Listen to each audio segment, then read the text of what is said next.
오늘 예배 중에 우리에게 주시는 하나님의 말씀은 사도행전 28장 16절에서 31절의 말씀입니다. 신약성경 237페이지쯤에 있는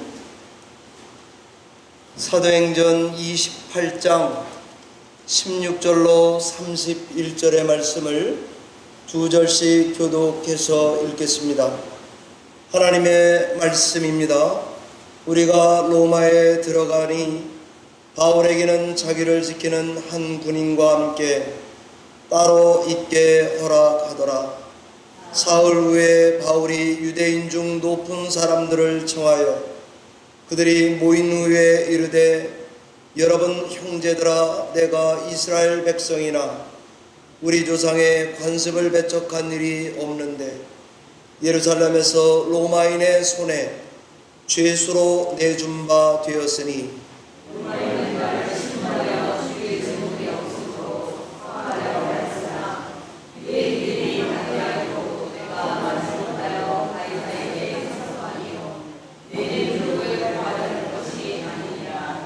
이러므로 너희를 보고 함께 이야기하려고 청하였으니 이스라엘의 소망으로 말미암아 내가 이 세 사슬에 매인 바 되었노라.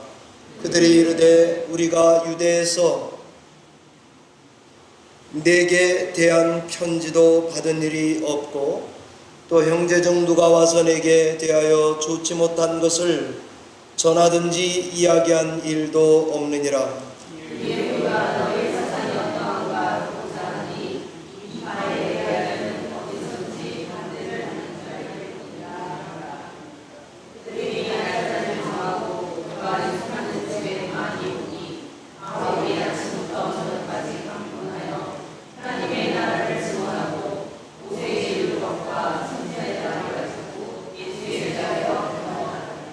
그 말을 믿는 사람도 있고 믿지 아니하는 사람도 있어 서로 맞지 아니하여 흩어질 때에 바울이 한 말로 이르되, 성령이 선지자 이사야를 통하여 너희 조상들에게 말씀하신 것이 옳도다.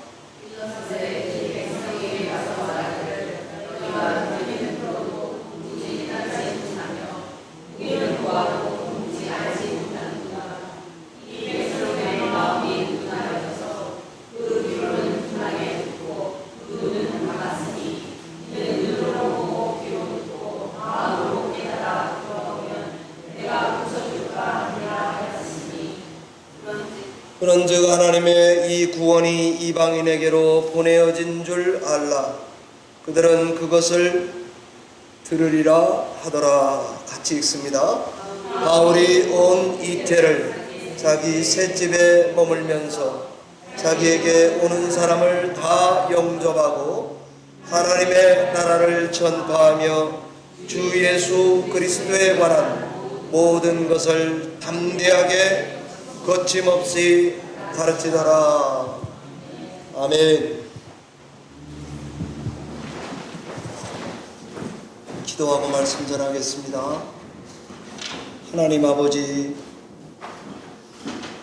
주의 활짝 벌린 양팔 안으로 우리 어른들과 아이들이 이 제단에 속한 모든 성도들이 뛰어 달려들어가 하나님의 품에 안기는 귀한 성일이 되게 하시고 하나님의 영생의 말씀을 이 시간 들려줄 때에 저희들의 영혼이 이것을 잊어버리지 않도록 기억할 수 있도록 은혜를 베풀어 주시옵소서.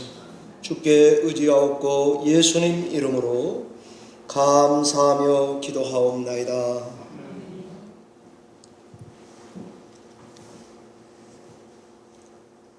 우리는 그동안 성경에 나타난 교회들에게서 우리 교회의 갈 길을 물으며 왔습니다. 지난주 에베소 교회는 처음 사랑을 회복하라 라고 말하고 있었습니다. 오늘은 로마 교회에게 길을 묻는 시간입니다.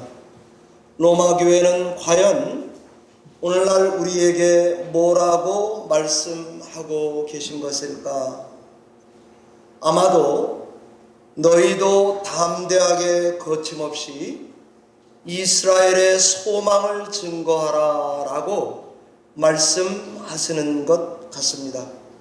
오늘 본문을 중심으로 편의상 저는 두 가지로 나누어 전하려고 합니다. 첫째는 바울은 로마 교회에서 뭘 전했는가? 그리고 두 번째는 바울은 그걸 어떻게 실천했는가 하는 것입니다. 뭘 어떻게 전했느냐를 살펴보면 로마 교회가 우리 열린문교회에게 뭐라고 말씀하시는 걸까 적용할 수 있을 것이라고 생각이 됩니다. 첫 번째로 바울이 로마 교회에 무엇을 전했는지 말씀을 드리겠습니다. 우선 이 로마 교회는 어디를 로마 교회라 그러는 것입니까? 사도행전의 눈으로 보면 로마 교회는 땅끝입니다. 그런데 오늘 바울은 여기 땅끝 로마의 우여곡절 끝에 천신만고 끝에 마침내 쇠사슬에 매인 죄수의 몸으로 도착했습니다. 신기한 것은 전에 한 번도 오지 못했던 땅끝 로마 교회인데 로마에는 이미 그리스도인들이 많이 있었습니다. 심지어 바울은 2년 전에 로마서라고 하는 편지를 이곳에 보낸 적이 있습니다. 그들 중 몇은 이미 바울이 온다는 소식을 듣고 너무 보고 싶었어요. 그래서 왕을 맞이하듯이 멀리서부터 그를 만나러 나왔던 것 같습니다. 그리고는 그를 호위하여 황제에게로 걸어 들어가는 행진과 같이 그려놓고 있습니다. 목적지로 가는 중에 바울은 로마의 가장 공식 항구였던 오스티아라는 항구가 큰 항구가 있지만 거기서부터 160km나 떨어진 보디올이라고 하는 항구에 내려서 이제 성도들과 대면하고 그 다음에 육로를 따라 땅끝 황제에게로 걸어 들어가려고 하는 것입니다. 이 로마에 살던 유대인들은 클라우디오 황제의 크리스투스와 관련된 폭동이란 오해 때문에 정부의 사정과 칼바람으로 숨죽이며 밑으로 숨든지 이사를 가든지 했었을 것으로 추정해 볼 수 있고요. 다시 요때쯤에 로마로 5, 6년 전 돌아와서 자리를 잡고 장사를 하며 지내다가 바울이 온다더라 라는 말을 듣고 오늘 본문과 같이 만나게 되는 장면입니다. 이것이 주후 60년쯤일 것으로 보입니다. 이렇게 오늘 땅끝 로마에 도착하자마자 바울이 제일 먼저 한 일이 뭡니까? 그는 제일 먼저 유대인들 중에 지도자들을 불러서 난 죄가 없어. 그런데도 왜 내가 죄인으로 여기에 오게 되었는지를 설명하고 싶었나 봅니다. 그래서 그 내용이 사도행전 28장 17절로 20절 말씀에 기록되어 있습니다. 제가 한번 여러분 다 읽고 지나왔으니까 이렇게 기록되어 있습니다. 난 이스라엘이나 유대 관습을 배척한 일이 없소이다. 그런데 예루살렘에서 로마인들의 손에 나를 넘겨버렸소. 실은 로마인은 나를 어떻게든지 석방해 주려고 했소. 그러나 유대인들은 이것을 적극 반대했소. 그래서 난 부득불 땅끝에 있는 황제 가이사에게 항소할 수밖에 없었소. 그러나 내가 내 민족을 고발하려고 한 게 절대로 아니올시다. 20절입니다. 이러므로 너희를 보고 함께 이야기하려고 여러분을 불러 모았소. 난 이스라엘의 소망으로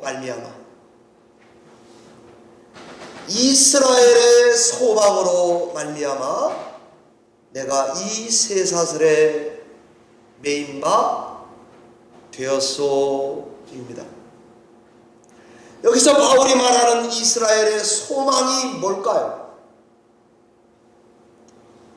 언뜻 생각하면 첫째도 독립, 둘째도 독립, 셋째도 독립일 것 같습니다.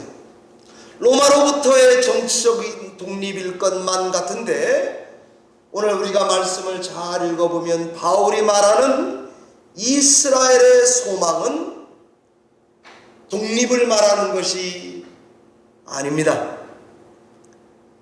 바울이 말하는 이스라엘의 소망은 하나님께서 이스라엘에게 주신 소망을 말합니다. 하나님께서 이스라엘에게 주신 소망은, 답을 먼저 말하면, 아브라함을 부르실 때 아브라함의 씨 예수 그리스도를 통해서 세상 만민에게 구원의 복을 주시려는 것을 말합니다. 갈라디아서 3장 6절 이하에도 믿음으로 말미암은 자는 아브라함과 함께 복을 받습니다. 사도행전 3장 25절 이하에도 땅 위의 모든 족속이 너의 씨로 말미암아 복을 받을 것입니다 라고 신약 성경이 주석을 달고 있습니다. 이 구원의 복이란 메시아를 통해서 주어지는 영생의 복입니다. 그래서 하나님은 이스라엘에게 언약을 맺으시고 이스라엘을 제사장 나라 되게 하겠다고 약속했습니다. 그런 이스라엘이 제사장 나라 된다는 것은 문자적으로요, 온 세상 나라를 대표한 제사장 역할을 하는 이스라엘 국가를 말하는 게 아닙니다. 하나님 말씀을 먼저 받은 이스라엘 사람들이 이방인들에게 말씀을 전하고 가르치는 역할을 지금 바울 자신이 하는 일의 모습이라고 생각이 돼서 이스라엘의 소망 때문에 나 바울이 쇠사슬에 매여 있는 것이요 라고 말하는 것입니다. 바로 이런 이유 때문에 바울은 로마에 도착하자마자 말씀 가르치는 일을 시작했습니다. 죄수니까 자유롭지 못합니다. 군사 한 명이 쫄쫄쫄 따라다닙니다. 집안에서는 쇠사슬을 풀어준 것 같습니다. 외출 때는 쇠사슬에 도망갈까봐 묶었던 것 같습니다. 집도 여기서 저기로 옮기고 빌릴 수도 있었는데, 이런 제한적 자유는 바울이 바로 로마 시민권자였기 때문입니다. 그럼에도 바울은 장소를 가리지 않고 복음 증거하는 일에 온 힘을 쏟고 있습니다. 어느 정도로 이 일에 미쳤느냐?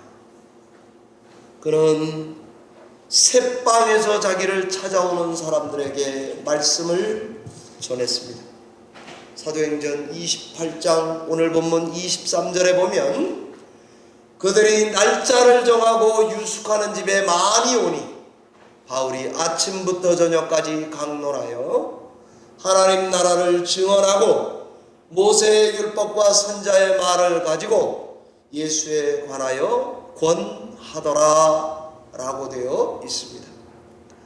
바울이 가르친 장소가 거기 단어가 하나 나와요.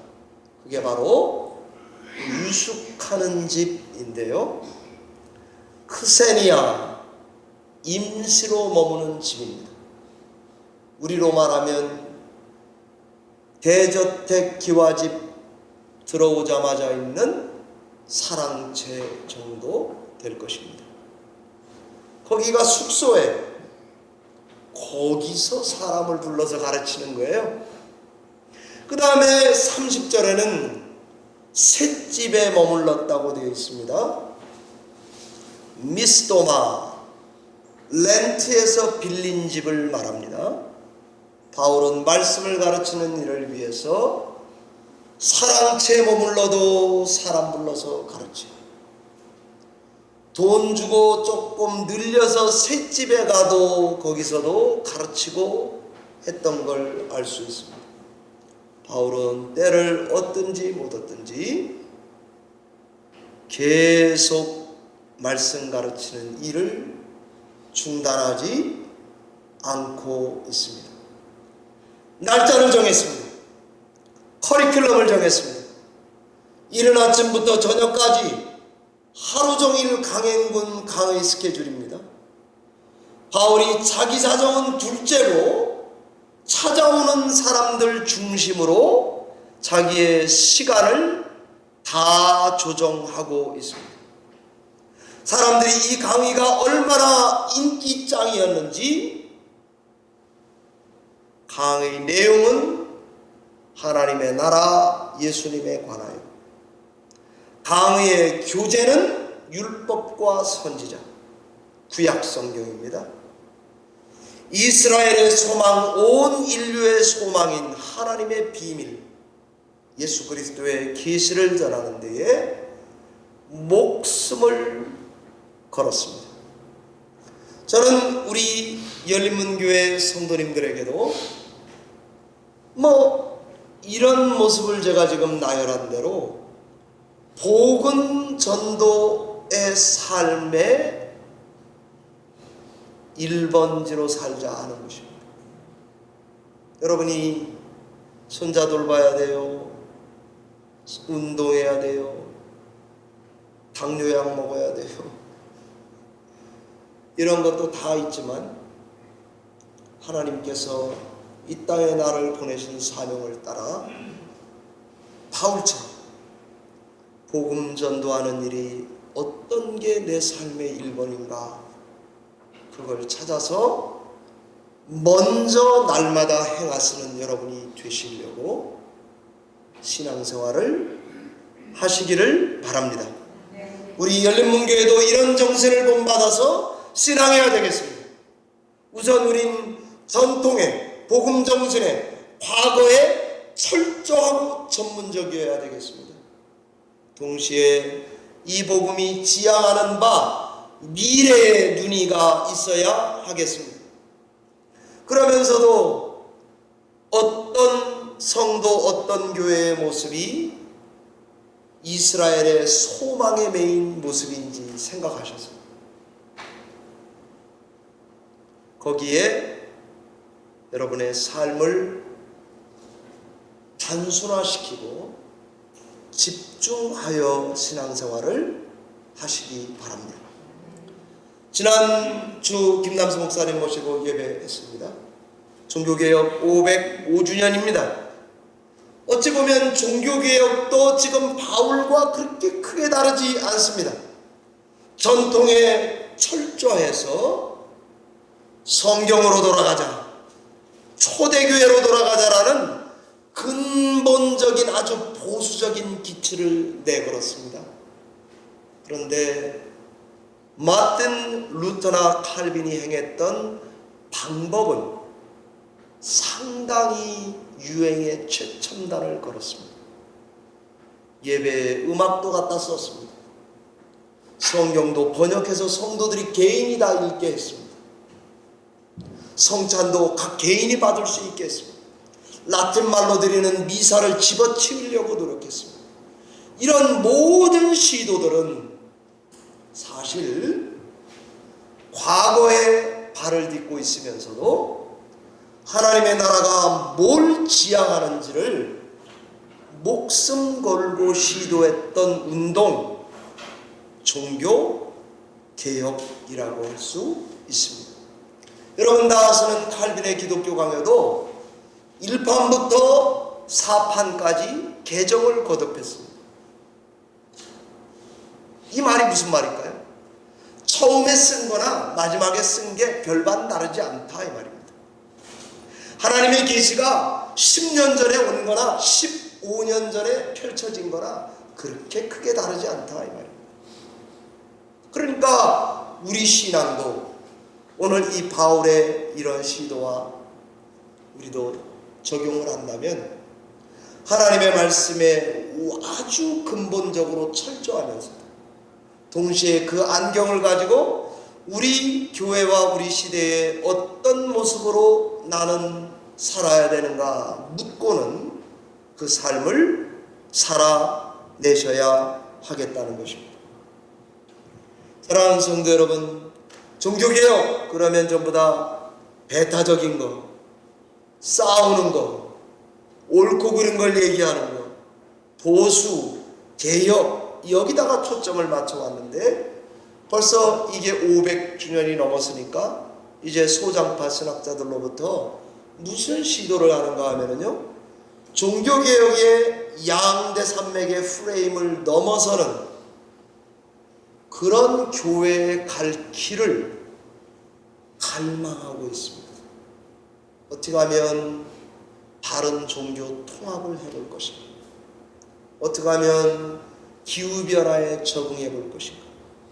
어떻게 하면 소망 있는 장래를 교회로부터 메시지가 나올 것인가 하는 것을 이제 막 꿈틀거리며 나오고 있는 것 같습니다. 우린 계속 이건 틀려 저건 틀려, 이건 성경이야 저건 아니야, 나는 맞고 당신은 틀려, 이렇게 왔던 프레임을 교회가 지금 아파하면서 넘어가려고 하는 중에 있기 때문입니다. 두 번째, 바울은 이 복음 전도를 어떤 자세로 했는지 말씀드리고 마치겠습니다. 복음을 어떻게 전했는가? 입니다. 무엇을 은 이스라엘의 소망을. 그런데 그 이스라엘의 소망을 어떻게 전했는가? 담대하고 거침없이입니다.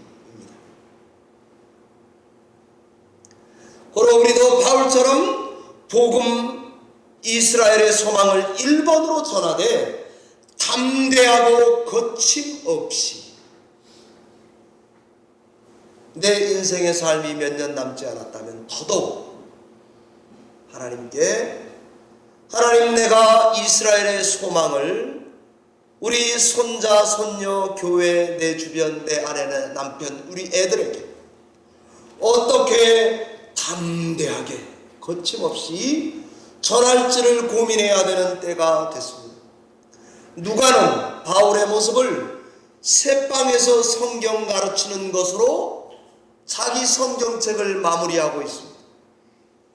바울은 로마에서 말씀을 가르치다 순교한 것으로 봅니다. 우리가 다 아는 대로 누가는 누가복음과 사도행전을 썼거든요. 그런데 누가는 누가복음을 쓸 때에 복음의 근원이 어딘지를 찾아서 보고 하나님이구나, 하늘이구나, 그리스도가 마리아의 동정녀에게서 잉태하셔서 나오셨구나, 이것을 가장 근원을 따라가서 쓴 사람이 누가입니다. 그러니까 복음의 시작이 제일 궁금했던 사람, 그리고 그거를 저 어두운 구석을 끝까지 찾아가 본 사람 누가입니다. 그 다음에 그는 사도행전을 썼습니다. 이제 사도행전 마무리를 하는데 어떻게 맺고 있는가? 열린 결말로 맺고 있습니다. 열린 끝. 말이 조금 모순이 되지만 열린 끝으로 기록해 놓았습니다. 보통 생각하기에 바울의 장엄하고 거룩한 죽음, 이것을 묘사하며 맺을 것 같은데 그것은 싹 들어가 버리고 새방에서 렌트집에서 성경을 담대하고 거침없이 가르치는 것으로 드라마가 끝나고 있습니다. 그 다음에 자막이 하나 나오는데 To be continued. 야사에 의하면 바울이 참수당할 때 누가가 그 형장에 있었다는 것 아닙니까? 누가는 왜 바울의 장엄한 죽음을 한마디 묘사도 하지 않고 가르치는 교사 모습으로 맺고 있는 걸까? 그것은 오늘 우리 열린문교회와 저에게 하나님이 주신 소명, 이 사명을 중단 없이 우리도 로마교회처럼 쭉 계속해 가라라고 말하는 메시지 같습니다. 바울은 말씀 가르치다가 순교했는데 수많은 성도들도 그 이후에 죽었을 것입니다. 로마 제국 안에 기독교인들의 세력이 정치적 영향력을 가질 만큼 커졌습니다. 그로부터 200년 후에 로마의 콘스탄틴 대제는 기독교를 국교로 공인하게 되는 것 아닙니까? 죽었는데, 더 죽어갔는데 로마가 정복됐을 뿐 아니라 세계를 복음이 정복한 것으로 그리고 있습니다. 그래서 누가는 오늘 이 30절, 이 맨 마지막 31절을 열린 결말로 끝낸다고요? 거기에 우리말 성경은 단어가 맨 딴 거지만 원어로 보면은요, 주 예수 그리스도에 관한 것을 가르쳤다 그 다음에 모든 담대함으로 거침없이, 그게 맨 마지막 단어예요. 이게 부사를 맨 마지막에 놓고 성경을 착 덮었다. 제가 여기 뉴저지 초대교회 목회하다가 가신 한규삼 목사님이, 그분이 신약 전공이세요. 그러니까 이 부분을 이렇게 묘사했더라고요. 묵상을 했더라고요. 누가복음과 사도행전을 한 저자니까 합쳐보면 가장 중간 부분에 있는 구절이 사도행전 1장 8절이라 합니다. 그게 바로 땅끝까지 내 증인이 되라, 이 말씀인데, 아마도 누가는 의도적으로 증인되는 일을 거침없이 담대하게 하는 교회의 모습을 그리고 싶었다고 묵상을 하시더라고요. 저는 일리가 있다고 생각이 됩니다. 성삼위 하나님께서는 이 일을 위해서 모든 전권을 바울에게 위임하시고, 황제는 땅끝에 앉아 계시고, 당신의 종은 쇠사슬에 묶여서 그와 맞짱을 뜨는 장면으로 그리고 있다고 보입니다. 여러분, 우리 신앙생활에 어찌 보면 가장 필요한 게 요즘 세대예요. 용기, 도전, 이런 가치 같습니다. 잘 믿어왔어요. 그런데 또 도전하고 용기를 가지고 하나님의 복음 소망을 거침없이 계속 전하는, 이게 우리에게 요구되는 시대가 아닌가 싶습니다. 여러분 중에는 호불호가 다 있겠지만은 제가 개인적으로 좋아했던 버락 오바마, 그분이 랭귀지 구사의 대가예요. 제가 보니까 그분 책이 그거예요. Audacity of Hope. 그죠? 소망의 다음 대학. 이렇게. 그 다음에 그분의 회고록이 A Promised Land. 약속의 땅. 미국의 비전을 거기다가 담았다고요. 그러니까 어찌 보면 여러분의 호불호와 상관없이 우리 신앙의 제일 중요한 부분이 바로 다 비슷해요. 그때 용기가 아닌가 하는 생각을 갖습니다. 하나님은 이처럼 그의 종들을 통해서, 또 자기 종의 여행과 재판을 통해서, 고난과 배가 쪼개지는 난파를 통해서 그 파도를 다 넘어가게 하시고 로마나 1세기를 통과해서 수세기 수십 세기를 넘어서서 시간과 공간을 뚫고 지나왔어. 지금도 우리에게 교회는 항상 미래를 말하고 있어야 한다, 이렇게 말하는 것 같습니다. 아무리 어려워도 항상 미래를 말하는 이야기가 교회에 있어야 이 교회에서 세상이 소망을 발견하지 않겠습니까? 제가 예전에도 드렸던 말씀인데, 제가 대학 때예요. 한참 오래됐네요. 벌써 30 하여튼 숫자도 몰라요. 하도 나이가 들었어요. 이제 많이 됐어요. 그런데 예전에 제가 대학 때에 손봉호 장로님과 숭실대 김영환 교수 간에 논의가 하나 있었어요. 그게 뭔가 하면 기독교 역사관이 낙관주의라고 말해야 되느냐, 비관주의라고 말해야 되느냐. 여러분은 어떠세요? 교회에 오면 항상 이 아지고지 않은 천국 때문에 낙관주의를 말할 수 있습니까? 아니면 고난받고 힘들어하는 백성들과 함께 공감하는 교회, 비관적인 메시지를 이 세상에 내놔야 합니까? 그때는 제가 이걸 되게 심각하게 봤어요. 근데 제가 이제 벌써 공부한 지 되게 좀 되고 나이도 이제 좀 됐고 그래서 요즘에 와서 이제 그 생각이 나서 이번에 말씀 준비하면서 이런 생각이 들더라고요. 선지자적 낙관주의라는 말이 어떨까 하는 생각이 들어요.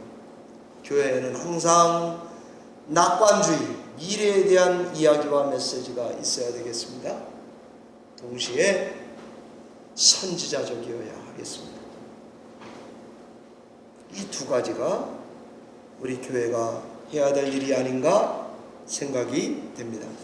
말씀을 맺겠습니다. 여행 중에 사막에서 길을 잃은 아버지와 아들이 있었습니다. 어느덧 식량도 물도 다 떨어져서 빨리 마을을 찾지 못하면 죽을 수밖에 없는 운명입니다. 아버지는 아들을 다독여가며 사방이 모래인 망망사해를 고비고비 구비구비 언덕들을 넘어왔습니다. 그때마다 이런 노력을 비웃기라도 하듯이 눈앞에 점점점 무덤들이 많아질 뿐입니다. 무덤을 보고 아들은 너무 낙심되어 아버지께 이렇게 말했습니다. 아버지, 저기 보세요. 저희들처럼 길을 헤매다 죽은 사람들의 무덤들입니다. 그런데 아버지는 아들의 한탄을 들으면서도 얼굴에 미소를 지었습니다. 그리고는 이렇게 말했습니다. 아들아, 죽은 사람이 스스로 무덤을 팔 수는 없지 않겠는가? 여기 무덤들이 있다는 건 마을이 가까이 있다는 증거가 아니겠는가?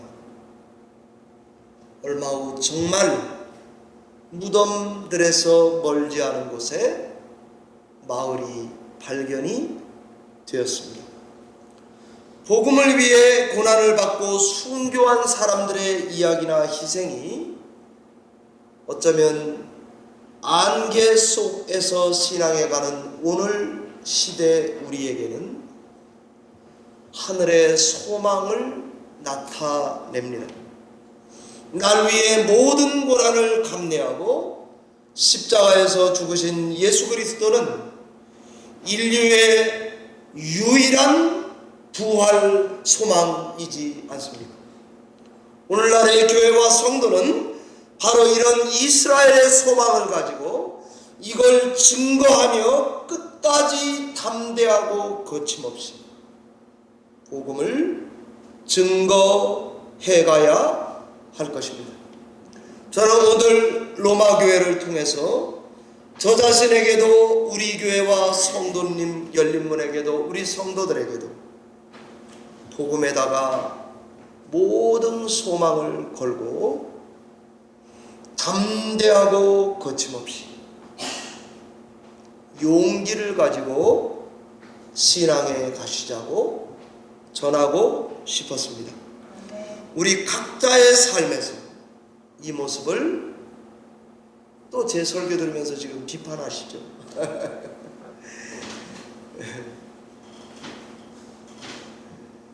이 모습 하나를 회복해서 그리고는 그 복음을 실천하는 참여하는 곳에 여러분이 계시기를 바랍니다. 저는 박연숙 권사님으로 인해서 우리 교회 성도님들이 사랑으로 기도로 하나 되고 있구나 하는 것을 최근에 느꼈습니다. 이런 때에 하나님께서 우리 권사님 가정에도 또 우리 교회에도 하나님의 자비와 긍휼 그리고 그 가정의 기적을 베풀어 주실 줄로 믿고 신앙하시는 여러분과 제가 되시기를 바랍니다. 기도하겠습니다.